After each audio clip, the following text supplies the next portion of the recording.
It sounds like an outrageous statement to make. The statement in question being that we in the West don't have the slightest, faintest notion of what is meant by mental health at all. At all, at all, at all. We haven't a clue. So that's obviously a hard statement to get across, because what are we saying if we say, no, I'm sorry, you just have got completely the wrong idea about what mental health is. If we say that, the implications are very significant, to say the least. But we can say this.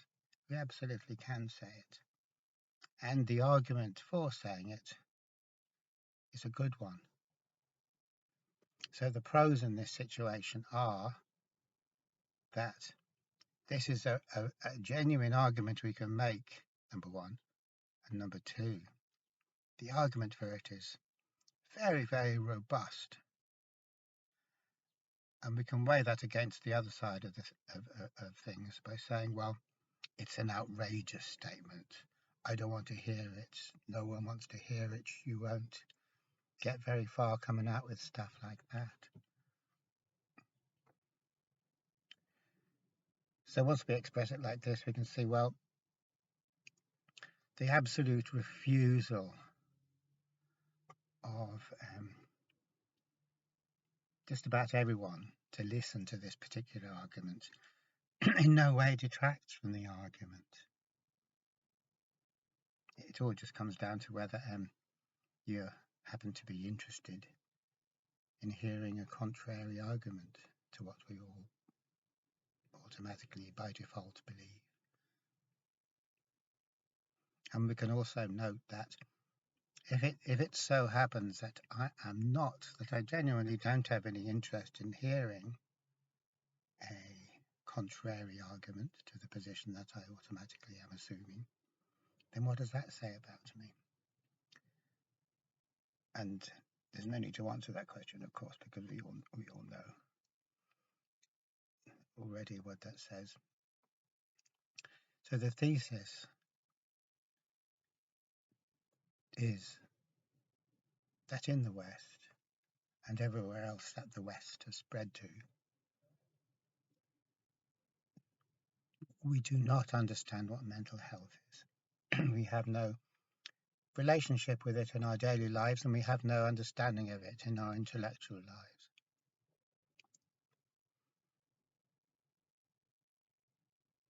Instead, we're all about what we can call the analogue of mental health. So the analogue of mental health is what stands for mental health in the absence of the genuine article, what passes for mental health, what we are going to treat as if it were mental health.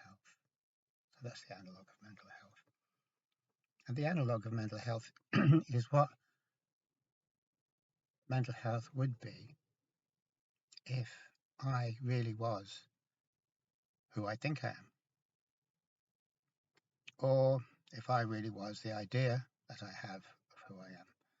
So if the proposition is true, if I am who I think I am, then this is what mental health would be, and this is what it would entail, and this is what it would look like, and so on and so on.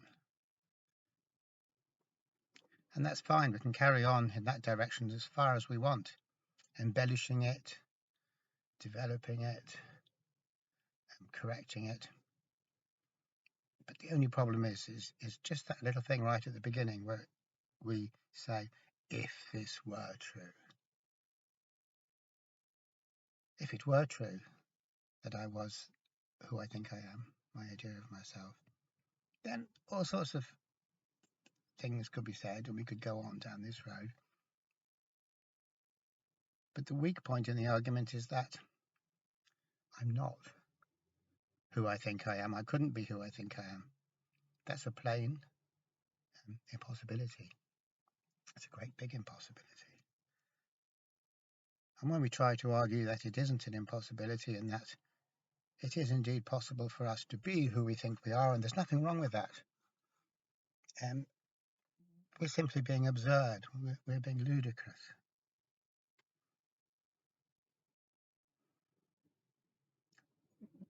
One reason why we could argue, one way which we could argue this is to say, well, the kind of assumption that we make so quickly and never pay any heed to is the assumption that who I am can be defined, who a person is can be defined, who anyone is can be defined and described and be said to be this, be said to be that. It's very, very understandable why we would jump to this conclusion, because that's how the thinking mind works. It works by separating things out into categories and labeling them. That's what it does. It's a labeling machine. So in as much as we utilize the thinking mind all the time, and it's our guide in all things, it's not surprising that when the thinking mind assumes that we too can be a category, we too can be labeled, that we don't see anything wrong with this. We're not going to see anything wrong with that. It's the same old logic extended a bit further, and if we're going to accept the logic in the first place, we're going to accept it further on as well. We're going to accept the whole package. But there is, as can be plainly argued, absolutely no way that we can say who we are. No way I can say who I am, or I can say who you are, or anybody can say who anybody is. Because that kind of categorical approach to things doesn't work in reality. It's an imposition. It's just it's a grid work that I am imposing on the world in order to make sense of it and focus my attention on certain things which are important for me, biologically speaking, or survival-wise speaking. If we wanted to argue this, I'm sure there's lots and lots of ways we could argue it or talk about it, but one way is to look at the holographic paradigm, which is current. It's a paradigm in physics which is current, still current,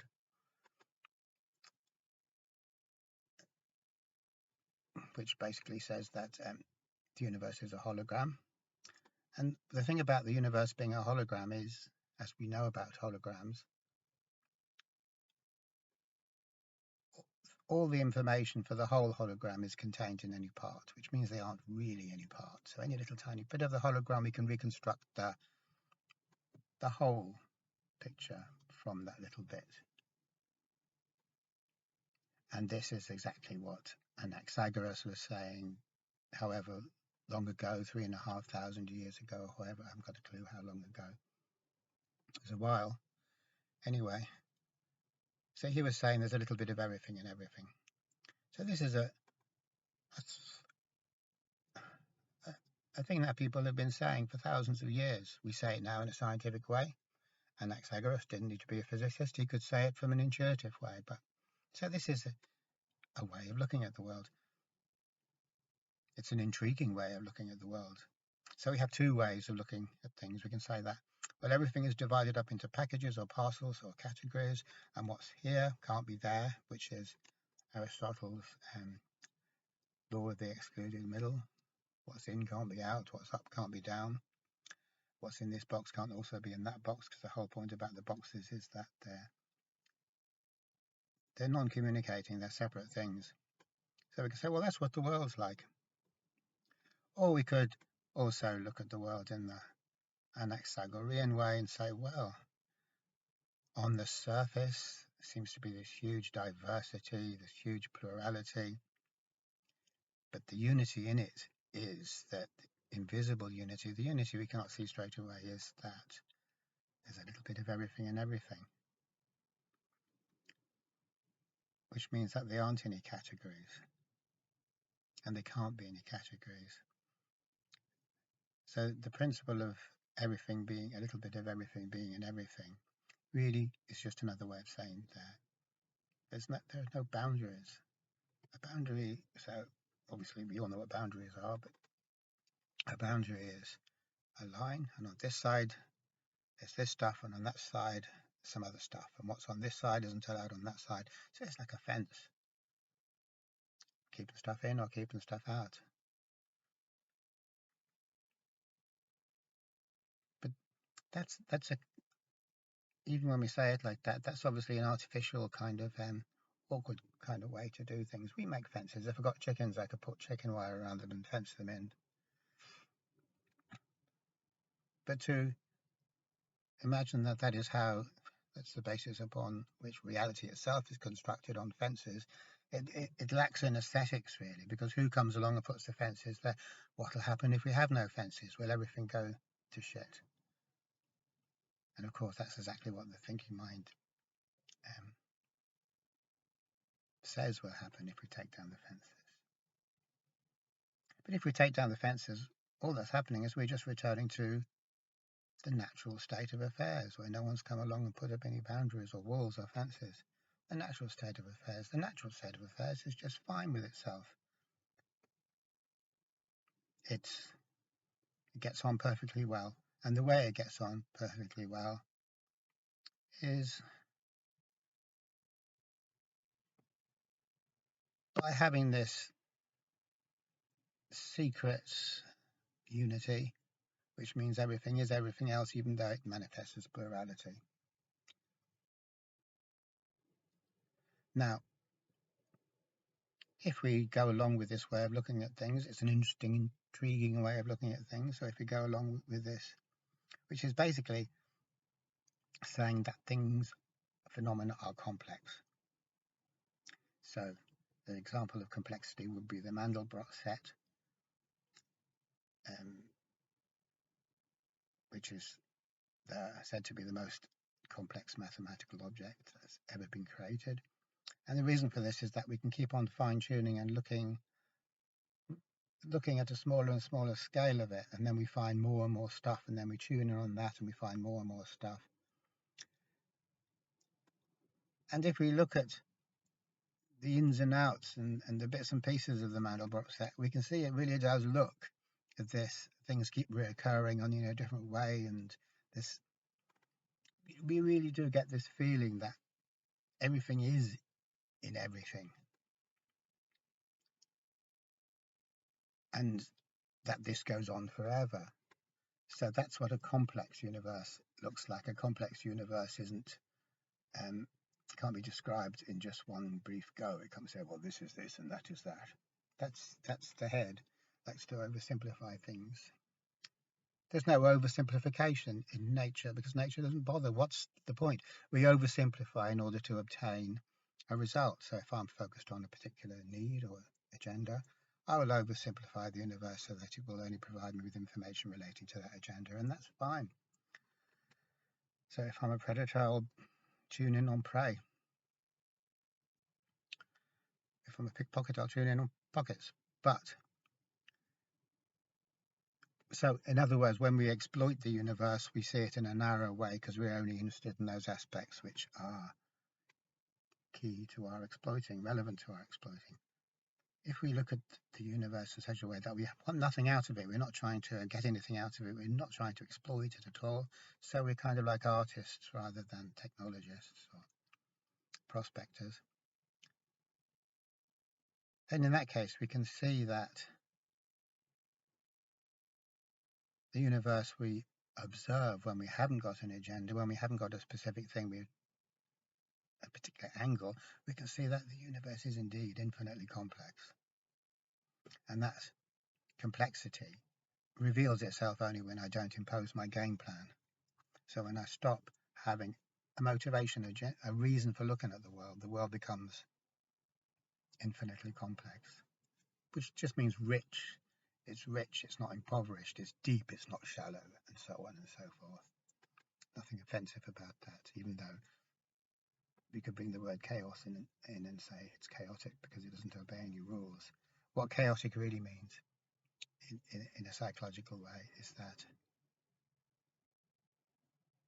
We can never get to the bottom of it. We can never get to the end of it. We can never wrap it all up and say what it is, which is exactly what we want to do the whole time. And that's exactly what the thinking mind absolutely has to do. If it can't do that, it just has to do it, because that's what it does. And if it can't categorize stuff, it might as well just step off stage and abdicate. So the thinking mind will tell us that every time it'll tell us, you are this but not that. Just as it will tell us you are here but not there. In other words, it'll beat us around the head with Aristotelian logic.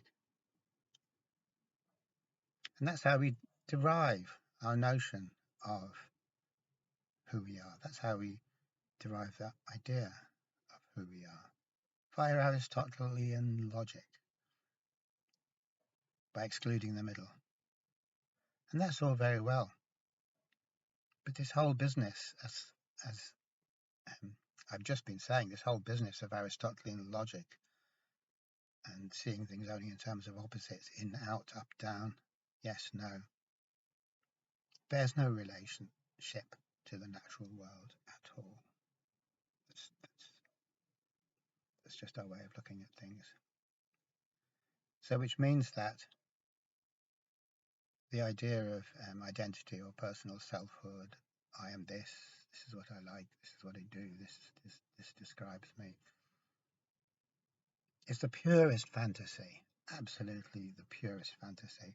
That kind of stuff doesn't happen in the real world. Nothing is what we say it is.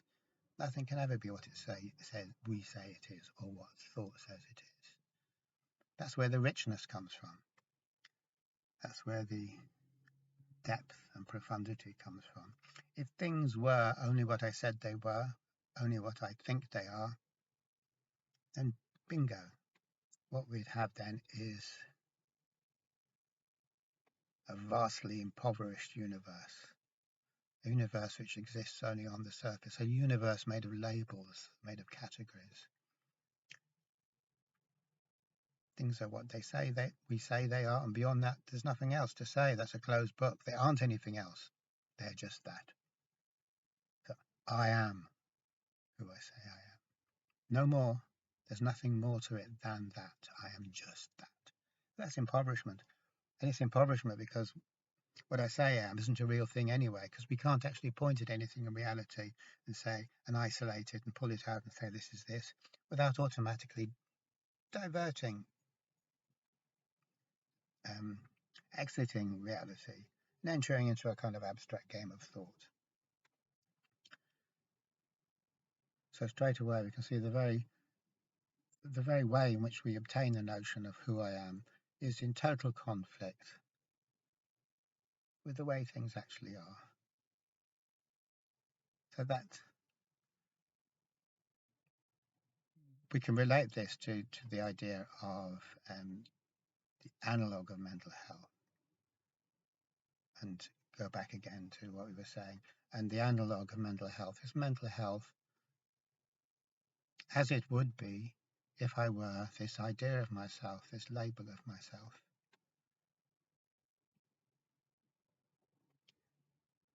And then we can try to work out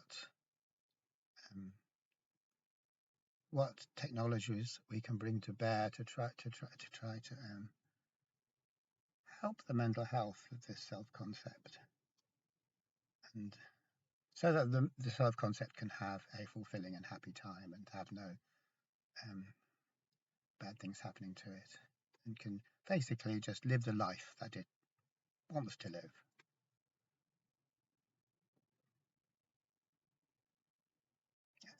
And we can put an awful lot of effort and time into that, and we have done, because everything we ever talk about is mental health for the self-concept. We never talk about any other type of mental health. But of course, no matter how much effort or technology or attention we put into it, we are on a road to nowhere, because there's a big flaw in the idea that the self-concept can have mental health. And the flaw is that it doesn't exist. It's just a game we're playing. Things aren't like that. We wouldn't really want them to be like that, because they can only be like that in a vastly impoverished universe, the vastly impoverished universe that we create with our thinking, with our categorical thinking.